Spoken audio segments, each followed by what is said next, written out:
James, how much faith are you putting in polls that show Harris is ahead in key states and nationwide? So let me say this. August is a great Democratic month.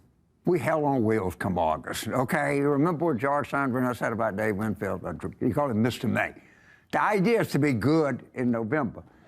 And I tell Democrats some caution here. First of all, most quants say we have to win by 3 in the popular vote to win the Electoral College. So when you see a poll that says we 2 up, well, that's actually you're 1 down if the poll is correct. Yeah, you lose. The other thing is Trump traditionally, when he's on the ballot, chronically underpolls, all right? And so they came back late in Wisconsin, Michigan, and Pennsylvania in 2020, and it showed Biden winning these states 7, 8 points. Underpolls meaning Trump's going to do better than the polling shows? I'm saying because traditionally, he underpolls. Traditionally. Means he's going to do better in the election because people are too ashamed to tell a pollster they're going to vote for him. I don't know, Right. but I'm just saying traditionally, with Trump on the ballot, just telling the Democrats, they said, oh, James and Debbie Down. Oh, what's he talking about? Well, I'm not just telling you, you got to win by 3. And I think we can get there. I think the debate on September 10th is going to be so consequential, and it's going to have an audience that we can't believe, because what does America love? A train wreck. And they had one on June the 27th, and they want another train wreck. I agree on that. We are witnessing a political revolution like never before. More and more lifelong Democrats are joining the Trump train in a political realignment that promises to shatter the Washington establishment once and for all. Unfortunately, the mainstream media is doing everything they possibly can to distract their dwindling audience to this astonishing political realignment that they're actually deliberately downplaying rather than reporting on. And instead, they're highlighting these bogus response bias polls to make you think that the country's solidly behind Kamala, even though everyone could see who and what Kamala really is with their own eyes. I mean, every interview, the one she gives, it's a literal gift to the Trump campaign. More and more polling that the legacy media are busy ignoring. More and more polling is indeed suggesting that this political realignment between the more populist Democrat wing and the MAGA Republicans is forging an unprecedented coalition. But what will that coalition be like, and what should we expect from a second Trump administration?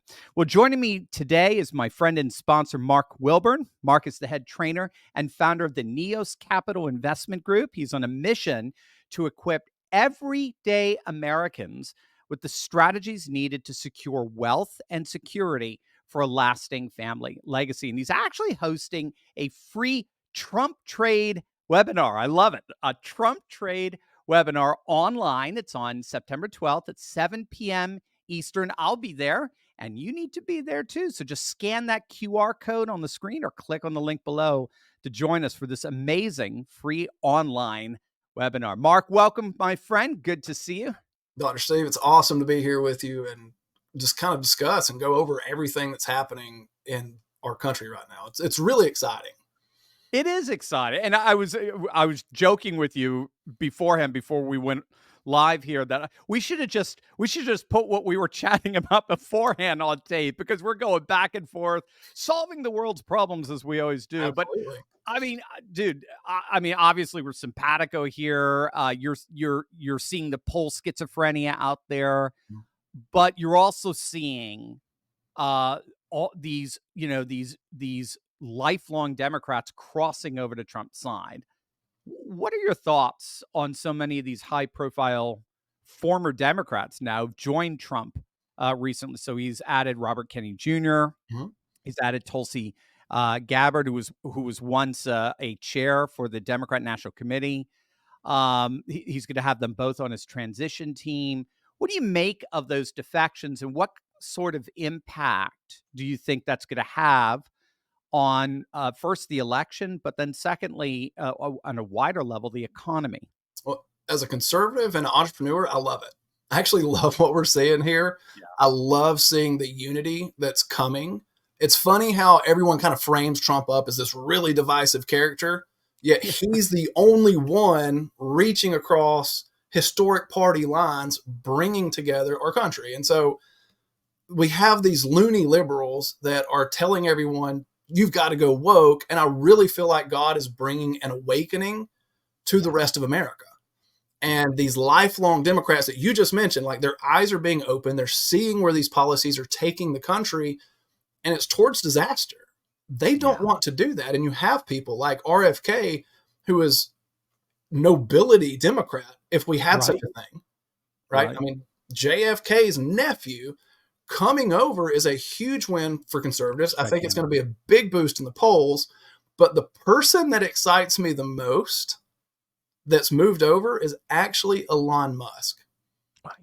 Yeah. And here's why. From an economic perspective, when we look at what he's done with SpaceX, his ability to minimize cost and achieve great outcome.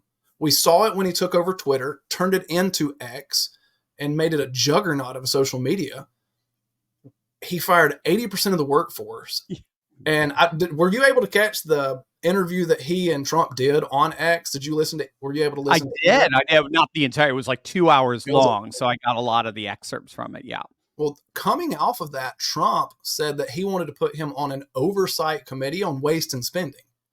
So imagine having a guy with a track record who can eliminate waste and spending, keep everything going profitable. If he were to do that in the federal government, couple that with some of Trump's policies and tariffs, bringing back jobs where you're going to get more income from workers for tax income. Yeah. We could actually run a fiscal surplus for the first time since Bill Clinton. Depending on how much waste we have. Like the government has a spending problem, not an income problem. So we're seeing false polls from mainstream media, in my opinion, because independents, even Joe Rogan on a recent podcast got really excited about Gabbard and RFK joining with Trump. So you're seeing these independents come over to the Trump side from a polling standpoint, but from an economic standpoint, I think the play with Elon Musk has the greatest benefit. Yeah, that's so interesting. I can't remember. I think it was Brett Weinstein. I think he was saying it's almost like because he's a big RFK guy, and it looks like he never even thought he was going to vote for Trump, and now it looks like he will because he's got this permission slip to do so from someone he trusts. But he mentioned something like, sort of the parallel economy people that are forming here to the establishment, sort of broken liberal world. It's just forming like a dream team. We've got like the most intellectual giant on the planet, Jordan Peterson. We've got the economic giant, entrepreneurial giant of the planet, Elon Musk. I mean, you just go down. We've got the probably the single most famous political name in our nation's history, a Kennedy. You just keep going down the line, and then of course, the most famous guy on the planet, Trump. I mean, we're just forming this massive dream team, and it looks like it may indeed be the team to finally take out this DC, crooked establishment, like once and for all. What do you think? And that's the hope, right? Yeah. I was talking to my wife the other day. It seems like the stars have once again aligned on America from our founding fathers, where you had the Washington, the Hamilton, the Jefferson, the Adams, all these brilliant minds that came together to create this country. And it feels almost like God is bringing these people, the Trumps, the Petersons, the Musks, the Kennedys together, the Gabbards together to save it. Now, I'm not making that claim, but it has that feel to it. No, I know it has. J13. I mean, his head should have been blown off, and the whole world should have seen. I mean, that was an easy shot. Anyone who knows how to shoot a gun. I mean, heck, you didn't even need a scope necessarily for it. I would have missed if I didn't. I'd probably still miss if I did have a scope, but that was an easy shot. Even so, Don Trump Jr. says, if I had that gun and I had taken that shot, he'd be dead. That was an easy, and God, there's no question in my mind that God saved him. There's this whole like biblical imagery of the bloody right ear. So I'm forgetting now that the high priest or who put blood from one of the sacrificial animals on his right ear to consecrate himself. Or hero Israel, the Lord our God, the Lord is all this just amazing imagery. So I'm with you. I think there is, again, we don't know, but there is this intuitive sense that God is doing something amazing here. Let's talk about the markets. So as an investor, you're a big investor, stock market expert. You're obviously very forward thinking as you look at the markets. Trump's first term, of course, was huge for the markets. What sort of impact would another Trump victory have on the markets? I think the greatest thing he would do is avoid catastrophe. That's a big one.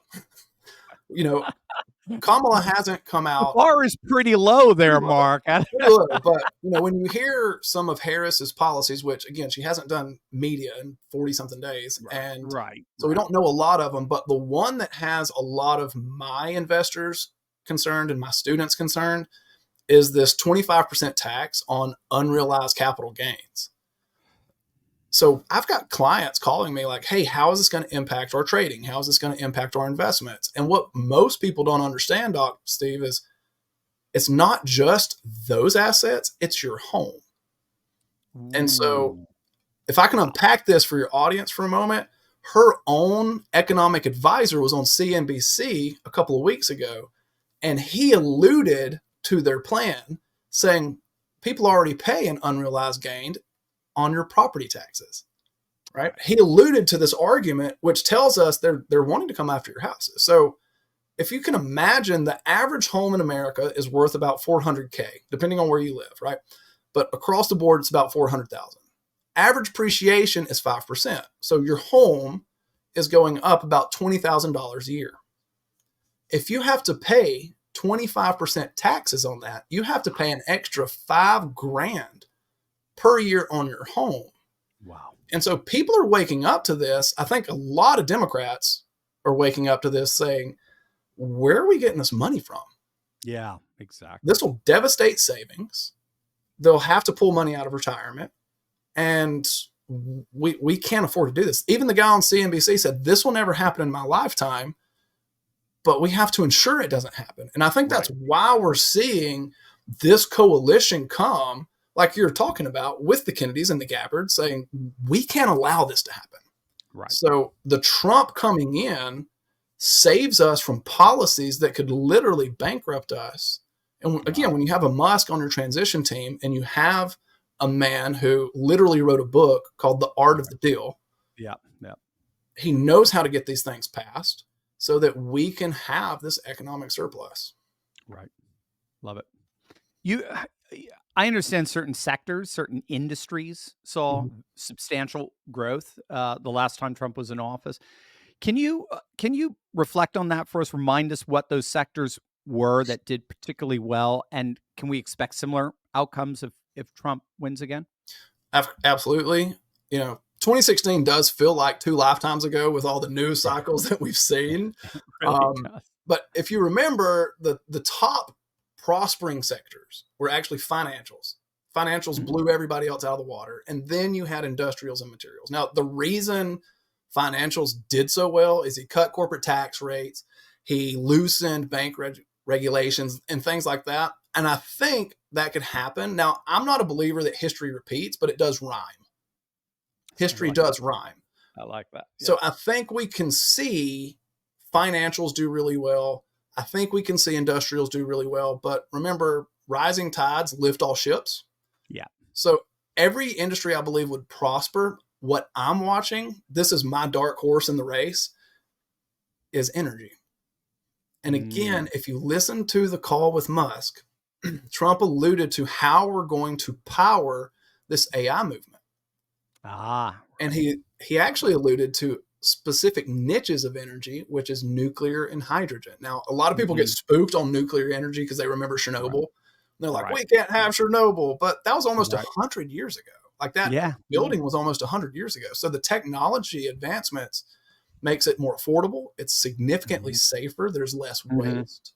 And it's a lot cleaner. So between him saying, we're going to drill, we're going to frack. That's going to obviously buoy certain sectors. He's looking at bringing back clean coal, which again has been essentially a dying industry since Obama's policies. Right. Bringing those back with nuclear, I think that the dark horse this go around is going to be energy. Neat. I love it. You mentioned Obama. How has the stock market changed? How is it different now in 2024 than it was when Trump was inaugurated and inherited the stock market in 2016 after Obama? Well, under Obama, we had a lot of policy that kind of stagnated the market. So Obama, his policies weren't very good, but it wasn't a train wreck like we're seeing with Bidenomics.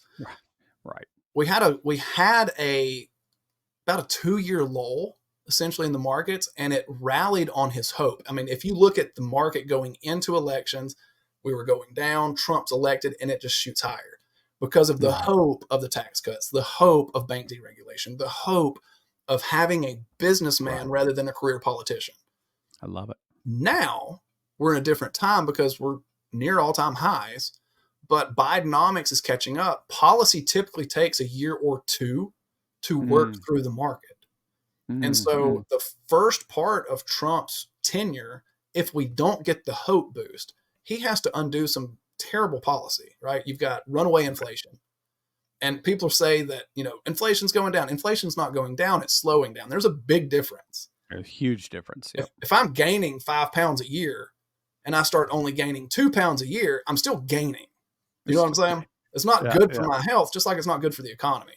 Right. So we've got that. We've got stagnant wages, sometimes declining, depending where you're out, and crazy unemployment, which if you saw the job numbers a few weeks ago, they revised over 800,000 jobs. It's insane. It was, So the worst in 15 years, if I recall, in terms of a revisement. It was insane. It's one of the biggest in history.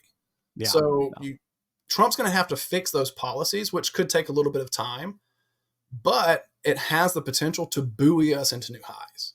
And that's what I'm really excited about. Yeah. Well, your excitement is infectious, which then raises the question, what can we do now? What can we do for those of us who believe Trump is poised for victory on November 5th? He's stronger now than he's ever been, either in 2016 or 2020. The Democrats are weaker than they've ever been against him, either in those 2 election cycles. So for those who believe he's going to do this, how could we better position ourselves financially to profit from that, to financially flourish? I mean, you mentioned certain sectors that would likely soar, but what can a person who's not running a fund like yourself, what can everyday Americans who are struggling, what can they do right now to benefit from all of this? Because it is exciting. It is exciting. And a lot of people want to take advantage of opportunity, but they don't prepare for it.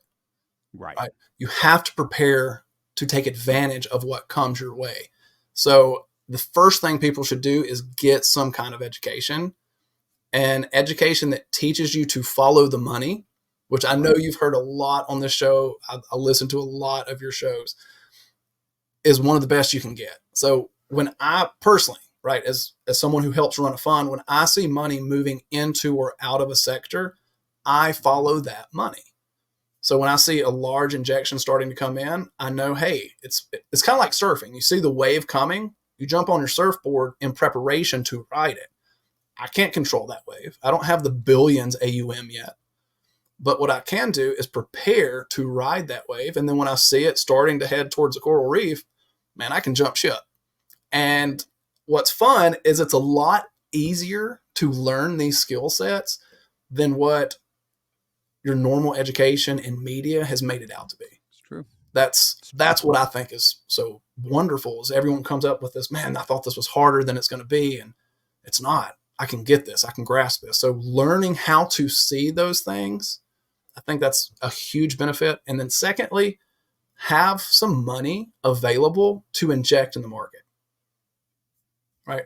Go ahead and plan, say, I'm going to make a plan where I'm going to start saving as much as I can so that I can put this over into the market to ride this current that Trump and Kennedy and Gabbard and Musk and all of these great people can create for us.